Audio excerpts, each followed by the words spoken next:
Le 30, révélation explosive de Bolo Yeung.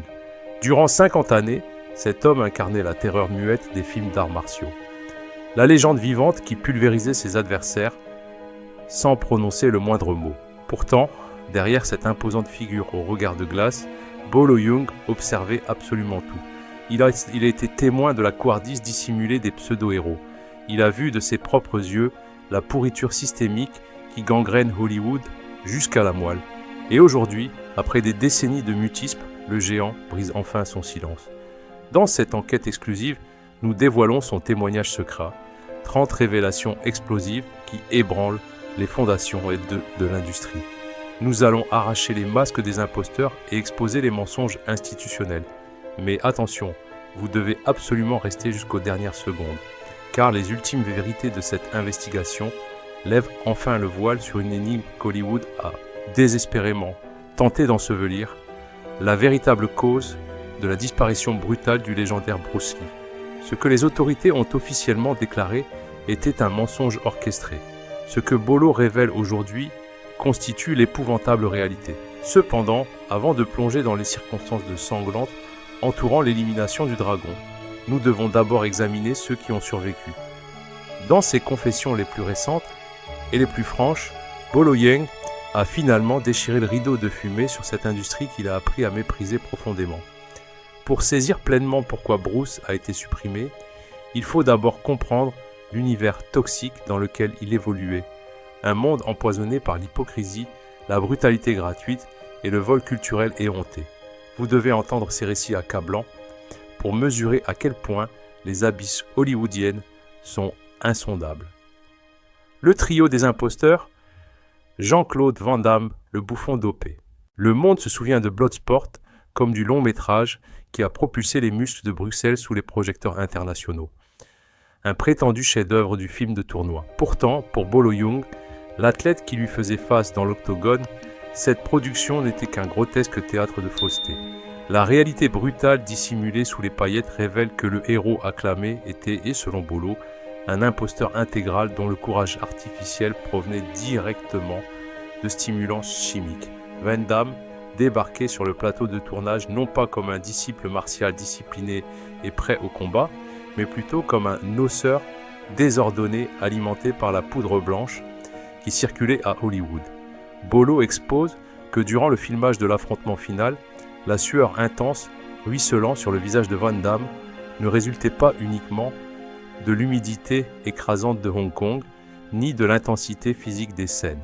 Fréquemment, cette transpiration excessive trahissait le sevrage brutal et l'instabilité neurologique provoquée par ces substances. Il tremblait violemment entre chaque prise, manifestait des comportements paranoïaques et erratiques, réclamait des interruptions constantes pour s'éclipser dans sa loge personnelle afin de se réparer pendant que les véritables professionnels attendaient patiemment sous une chaleur suffocante. Ce manque flagrant d'esprit combattant fut définitivement confirmé lors d'un événement qui anéantit à jamais le respect que Bolo pouvait avoir pour lui.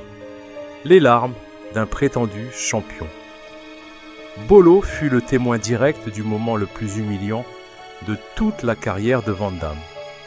Une anecdote que les producteurs ont tenté désespérément de faire disparaître. Durant une répétition chorégraphique routinière, un cascadeur effleura accidentellement et très légèrement le visage de Van Damme. Au lieu d'absorber l'impact comme le ferait n'importe quel guerrier, authentique, l'homme, soi-disant, le plus redoutable de la planète, ne contre-attaqua pas. Au contraire, il éclata en sanglots. Il connut un effondrement émotionnel complet, se précipita dans sa caravane et refusa catégoriquement d'en ressortir jusqu'à ce que le réalisateur se résigne à licencier le malheureux cascadeur innocent. Bolo observait cette scène pathétique avec un profond écœurement, prenant conscience que cet homme, jouant le rôle du héros indestructible, possédait en réalité le cœur fragile d'un enfant capricieux, n'ayant jamais réellement encaissé de coups dans un affrontement authentique. Au-delà de cette lâcheté physique, Van Damme excellait également dans le vol identitaire. Il ne se contentait pas de voler la vedette dans les scènes. Il a littéralement pillé son identité complète. Bolo affirme catégoriquement que le stoïcisme caractéristique de Van Damme, ses regards perçants et ses mouvements méditatifs calculés constituaient un plagiat éhonté des grands maîtres asiatiques qu'il visionnait obsessionnellement sur cassette VHS. Il copiait méthodiquement les attitudes de Bruce Lee sans jamais saisir la philosophie profonde ni comprendre la souffrance authentique qui les sous-tendait. C'était un simple perroquet répétant, un usurpateur revêtant artificiellement la peau d'un artiste martial comme on porterait un vulgaire accessoire de mode.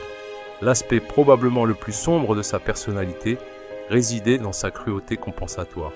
Terrifié à l'idée de s'entraîner véritablement avec Bolo, sachant pertinemment que le colosse de l'Est le pulvériserait en quelques secondes, Van Damme déversait toute son agressivité refoulée sur les figurants les moins bien rémunérés.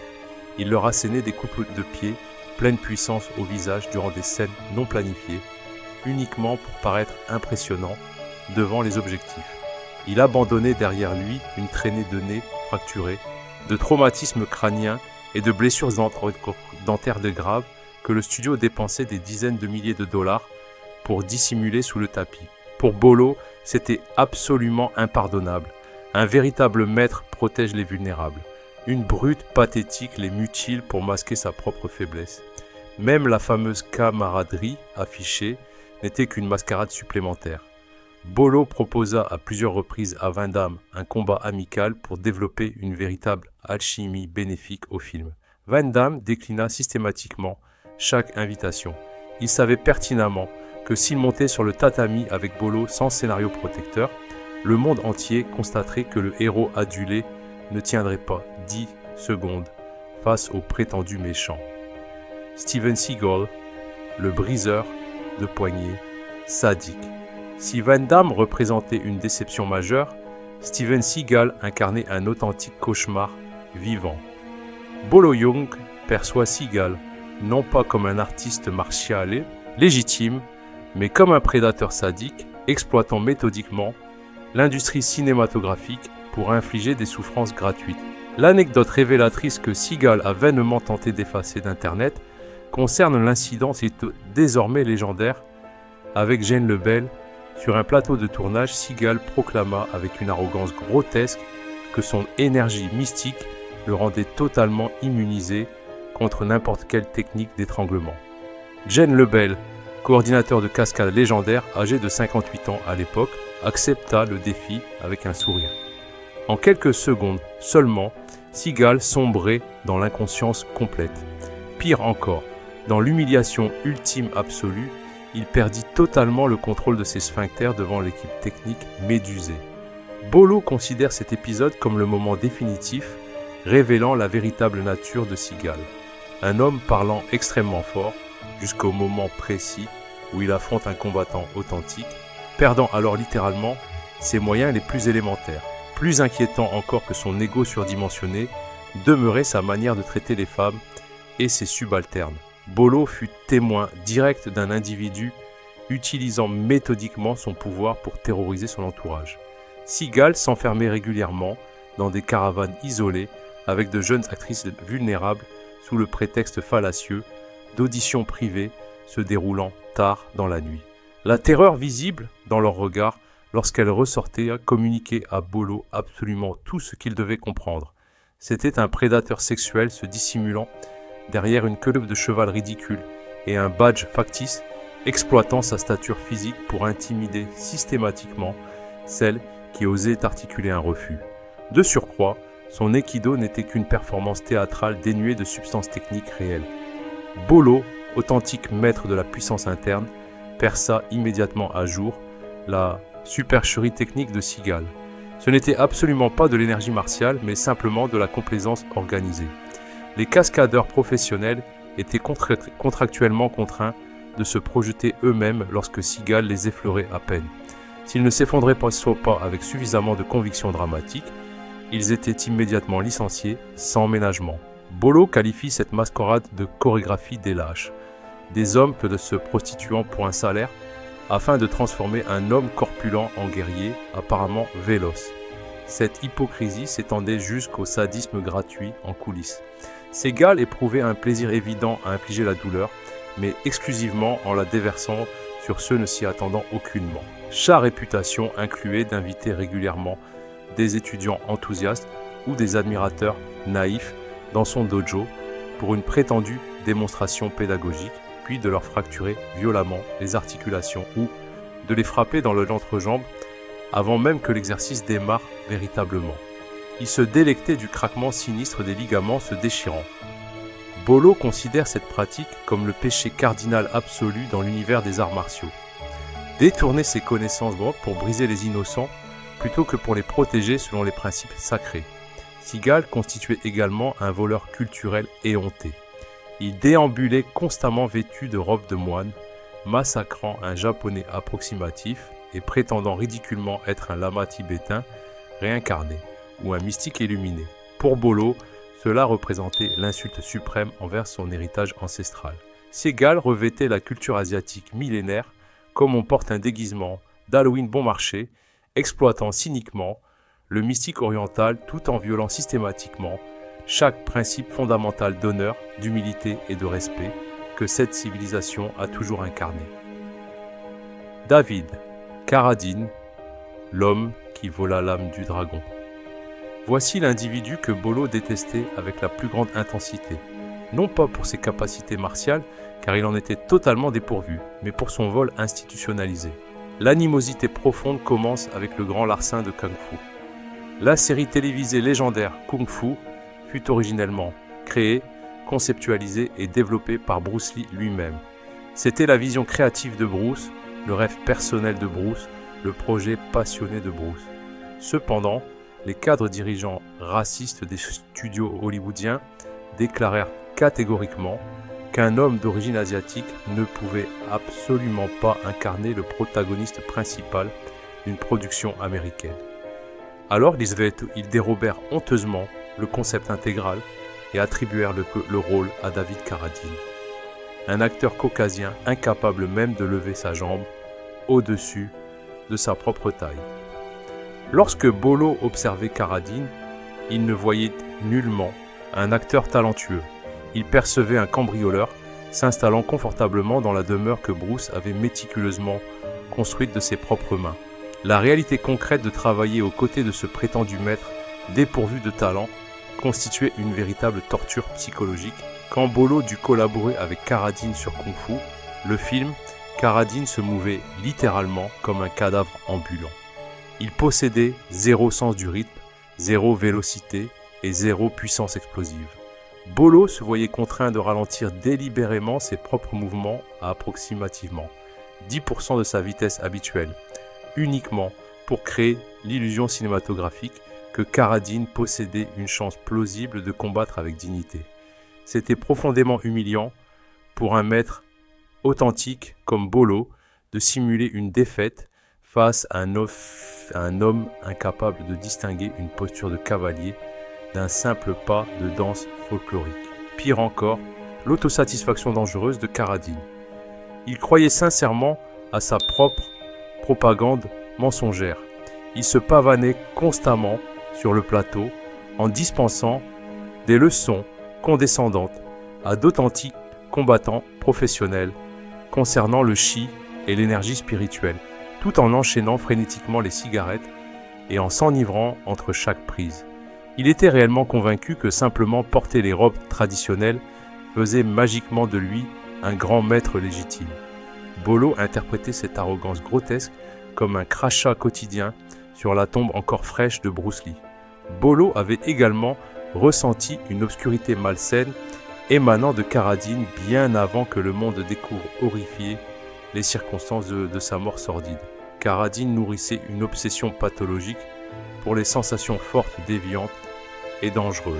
Dépourvu de toute lumière intérieure authentique, il recherchait compulsivement des décharges d'adrénaline externes toujours plus extrêmes. Bolo percevait distinctement une énergie mortifère gravitant autour de lui, un homme se consumant progressivement dans les ténèbres parce qu'il était totalement dépourvu de clarté propre. L'asphyxie auto-érotique, qui finalement le tua, ne constituait nullement une surprise pour ceux ayant aperçu les démons tourmentés habitant son regard des années auparavant. Carradine symbolisait parfaitement le système corrompu. Il n'était pas simplement un acteur médiocre, Aux yeux de Bolo, il incarnait le symbole vivant de absolument tout ce qui dysfonctionne structurellement à Hollywood.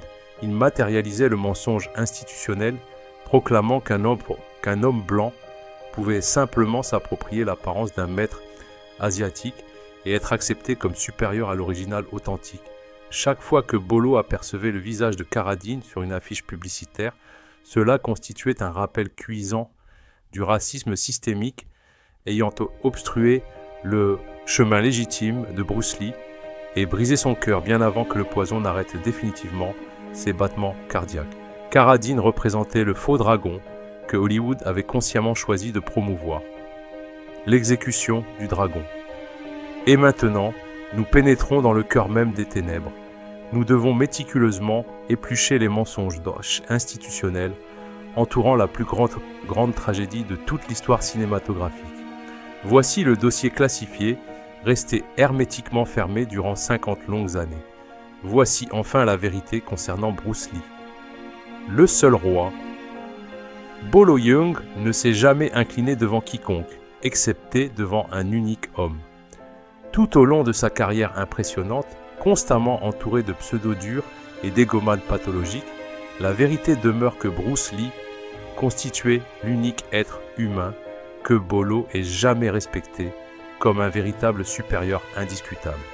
Il n'était pas simplement un acteur talentueux, il incarnait une force naturelle primitive, faisant instantanément ressembler tous les autres durs à des enfants jouant à la guerre.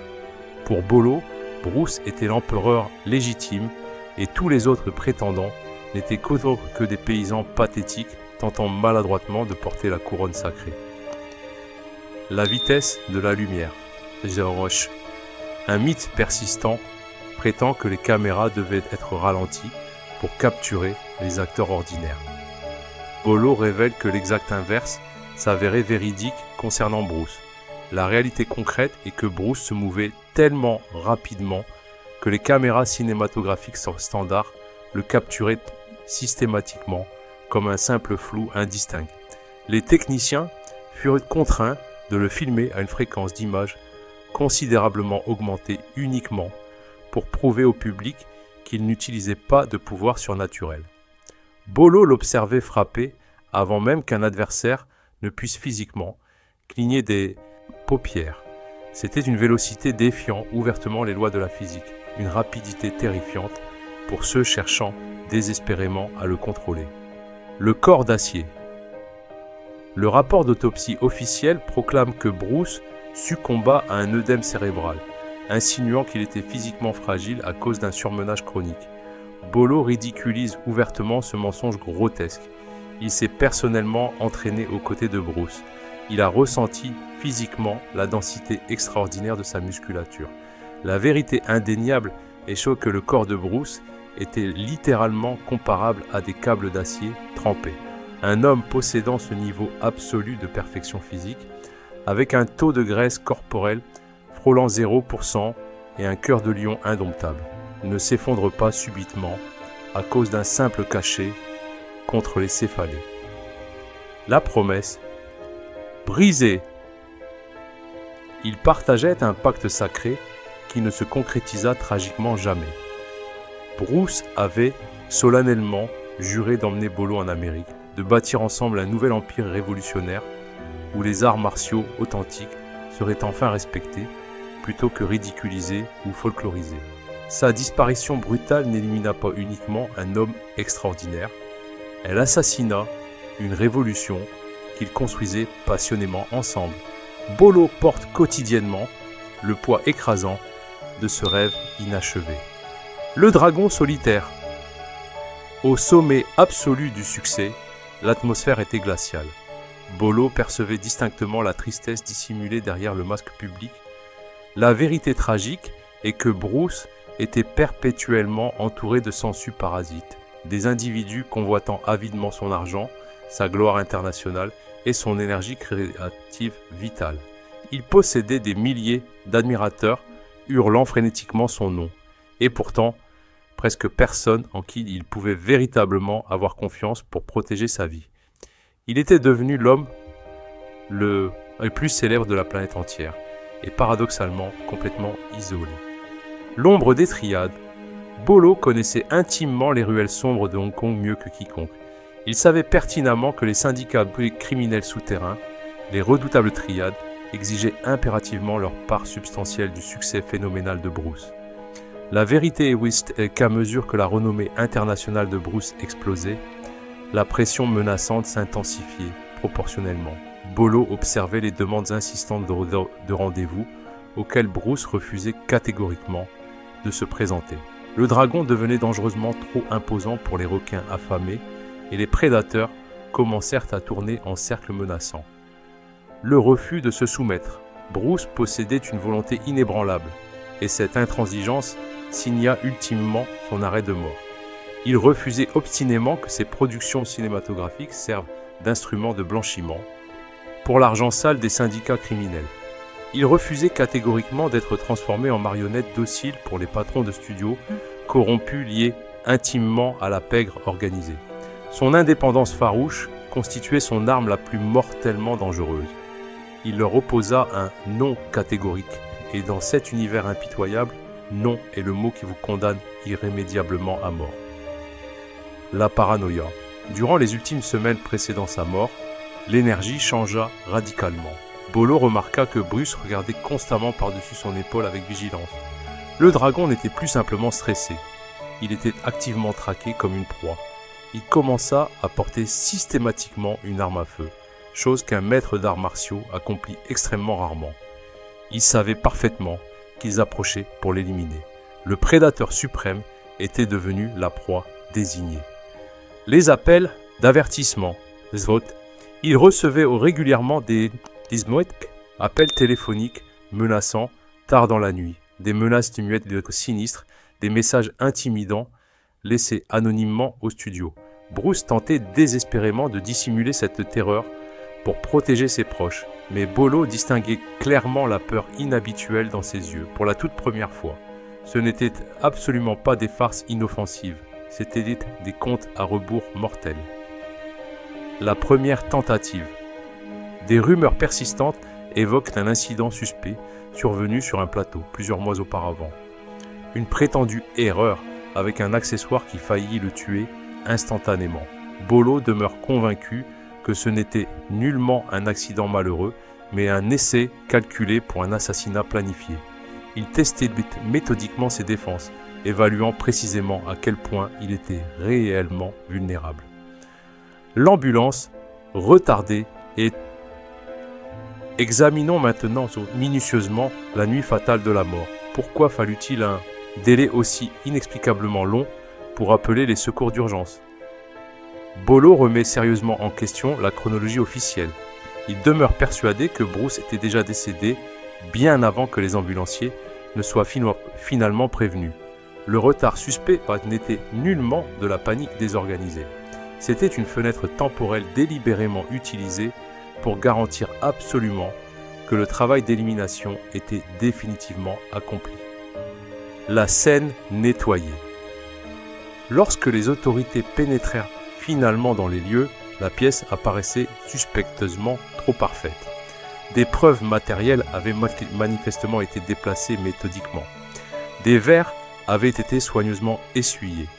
La scène dans l'appartement de Betty Ting Pei avait été méticuleusement mise en scène pour ressembler à une tragédie romantique banale, nullement à une scène de crime authentique. Quelqu'un avait professionnellement rangé le meurtre avant même que la police n'entre officiellement. Le poison magique. L'hypersensibilité mystérieuse à l'aquagesic constitue le mensonge officiel dont on a alimenté le monde crédule. Bolo soupçonne fortement l'utilisation d'une neurotoxine extrêmement rare et totalement indétectable, couramment employée par les assassins professionnels orientaux. Un poison sophistiqué imitant parfaitement une insuffisance cardiaque naturelle ou un gonflement cérébral spontané, ne laissant absolument aucune trace identifiable pour les légistes. Ils ne l'ont pas physiquement battu à mort. Ils ont méthodiquement éteint son propre corps de l'intérieur, organe par organe. La malédiction du fils. Des décennies plus tard, Brandon Lee commença dangereusement à poser les mêmes questions dérangeantes. Il se rapprochait périlleusement, trop près des véritables noms, des hommes puissants ayant commandité l'exécution de son père. C'est précisément pourquoi l'arme sur le plateau de tournage de The Crow était chargée avec une vraie balle mortelle. Bolo demeure convaincu que les mêmes jeux forces obscures ayant fait taire le père revinrent impitoyablement pour faire taire définitivement le fils. Ce n'était nullement une malédiction surnaturelle, c'était une opération professionnelle de nettoyage, éliminant les témoins gênants. Le prix de la survie. Pourquoi Bolo est-il encore en vie aujourd'hui? Parce qu'il a stratégiquement joué le rôle de la brute silencieuse et inoffensive. Il a observé attentivement ce qui était arrivé au dragon, qui rugissait trop fort. Alors la bête pragmatique a gardé sa bouche hermétiquement fermée. Il a simulé l'idiotie pour préserver son existence. Mais aujourd'hui, le silence prend définitivement fin. Bruce Lee n'est pas mort de cause naturelle. Il a été froidement exécuté précisément, parce qu'il était devenu trop puissant pour être contrôlé par les forces obscures. Le dernier homme debout. La chute des tyrans. Le temps constitue le juge ultime impartial et le verdict a finalement été prononcé sans appel. Observez attentivement les hommes qui se moquaient autrefois impunément des véritables guerriers. Jean-Claude Van Damme n'est plus le roi incontesté du box-office, c'est désormais une étoile déchue courant pathétiquement après sa gloire révolue. Steven Seagal est devenu une caricature vivante, une plaisanterie internationale dans l'univers des arts martiaux, se dissimulant lâchement dans des pays étrangers pour échapper à sa réputation toxique. L'empire ténébreux, hollywoodien, qui tenta d'écraser les combattants authentiques, s'effondre progressivement sous le poids écrasant de ses propres mensonges accumulés. Les masques protecteurs sont définitivement tombés et le monde les perçoit, enfin, pour ce qu'ils sont véritablement. De petits hommes pathétiques projetant artificiellement de grandes ombres trompeuses. Le gardien de la vérité, et puis demeure Bolo Yeung. Tandis que les autres s'autodétruisaient systématiquement par l'ego surdimensionné et l'avidité insatiable, la bête de l'Est persista. Il demeura silencieux stratégiquement. Il conserva sa force intacte. Aujourd'hui, même dans sa 8e décennie d'existence, il possède une dignité imposante et une puissance que les imposteurs n'ont jamais possédée. Il a survécu victorieusement à la fausse génération de serpents, non pas en devenant lui-même un serpent, mais en demeurant une pierre immobile et absolument incassable. Il est le dernier témoin survivant, le gardien ultime d'une époque qui ne reviendra tragiquement jamais. Justice pour le dragon. Bolo a finalement déposé le fardeau écrasant de ses épaules. En articulant publiquement ses vérités explosives, il a littéralement réécrit les livres d'histoire officielle. Bruce Lee n'était nullement la victime accidentelle d'un simple mal de tête. Il était un martyr, sacrifié pour son indépendance inébranlable. Il n'est pas mort en vain inutilement. Chaque fois qu'un jeune artiste martial refuse courageusement de se vendre aux forces corrompues, chaque fois qu'un acteur tient dignement tête à un réalisateur tyrannique, l'esprit immortel du dragon renaît glorieusement de ses cendres. Les assassins ont peut-être arrêté son cœur physique, mais ils n'ont jamais pu arrêter son héritage éternel. L'appel aux braves. Le dossier confidentiel est maintenant officiellement ouvert au public. La vérité repose désormais entre vos mains. Ne permettez jamais aux médias grand public corrompus de vous dicter le contraire. Si vous croyez sincèrement que Bruce Lee mérite pleinement justice, si vous vous tenez fermement aux côtés des vrais guerriers contre les imposteurs hollywoodiens, alors vous faites intrinsèquement partie de cette fraternité sacrée. L'histoire ne s'arrête absolument pas ici. Il existe encore davantage de secrets, enfouis dans le coffre-fort, davantage de dossiers explosifs à ouvrir progressivement. Cliquez immédiatement sur le bouton d'abonnement et activez les notifications urgentes. Rejoignez-nous alors que nous continuons implacablement à exposer les mensonges institutionnels et à nous battre pour la vérité absolue. Le dragon nous observe depuis l'au-delà. Êtes-vous prêt pour la prochaine révélation apocalyptique ?